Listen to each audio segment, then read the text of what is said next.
Hello friends, welcome to my YouTube channel. Okay, तो आज हम स्टार्ट कर रहे हैं भारतीय शासन अधिनियम 1935। इससे पहले मैंने वीडियो अपलोड की है, आप उसे जाके देख सकते हैं। उसी का रिमेनिंग पार्ट है ये जो मैं आपको आज समझाने जा रही हूँ। राइट, तो इसमें 1935 के एक्ट में क्या क्या संविधान दिए गए हैं उसकी हम यहाँ पे चर्चा कर रहे हैं। तो सबसे पहले जो चीज़ इसमें क्या की गई थी, पहले तो हमें ये समझना ज़रूरी है कि ये अंतिम संवैधानिक प्रस्ताव था।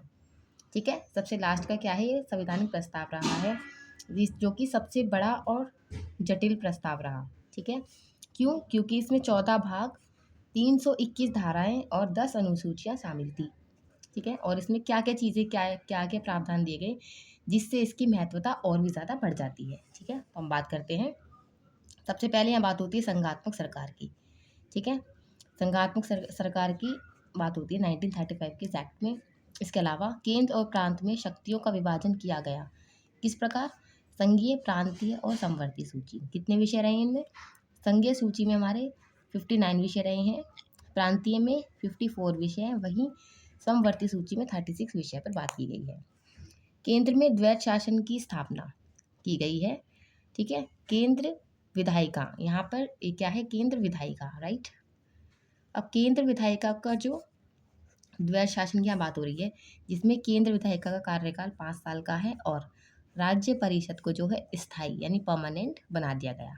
इसके अलावा अवशिष्ट शक्ति गवर्नर जनरल को प्रदान की गई, यहाँ पे सौंपी गई है, और फेडरल न्यायालय की स्थापना की गई। आरबीआई, हमारा जो आरबीआई यहीं से स्टार्ट हुआ, आरबीआई की स्थापना की गई थी 1935 के एक्ट में। इसके अलावा बर्मा को भारत से क्या कर दिया गया था, अलग। अब इसके बाद जो इम्पोर्टेंट हमारा एक्ट या मिशन आता है वो है कैबिनेट मिशन, जो कि 1946 में आया। अब ये मिशन क्या था?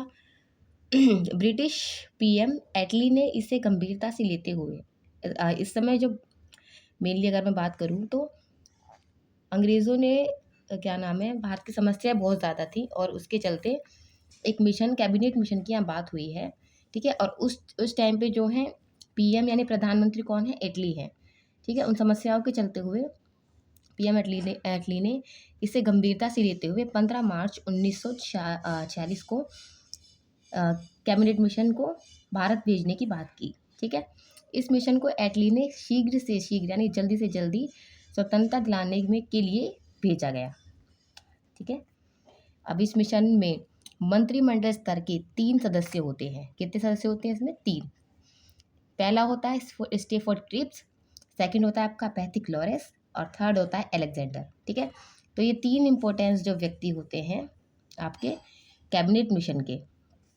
ठीक है, कैबिनेट मिशन ने शिमला में 5 मई से 11 मई तक वायसराय की कार्यकारिणी के सदस्यों, विभिन्न राजनीतिक पार्टियों के सदस्यों और देसी रियासतों के प्रतिनिधि, इन सबको मिलाकर निर्णय लिया। लेने का क्या क्या प्रयास, मतलब ये निर्णय लेते हैं। लेकिन अब इन सब के बाद भी क्या होता है कि ये जो है प्रयास इनका असफल रहता है। ठीक है, एक तरह से मैं कहूँ तो कैबिनेट मिशन क्या हो गया, असफल रहता है।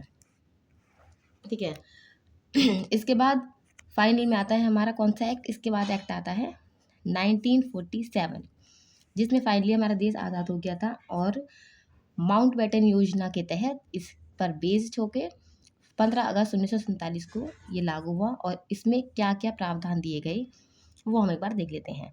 भारत और पाकिस्तान 2 स्वतंत्र अधिराज्य की स्थापना की गई। ठीक है, ये स्वतंत्र हो गए।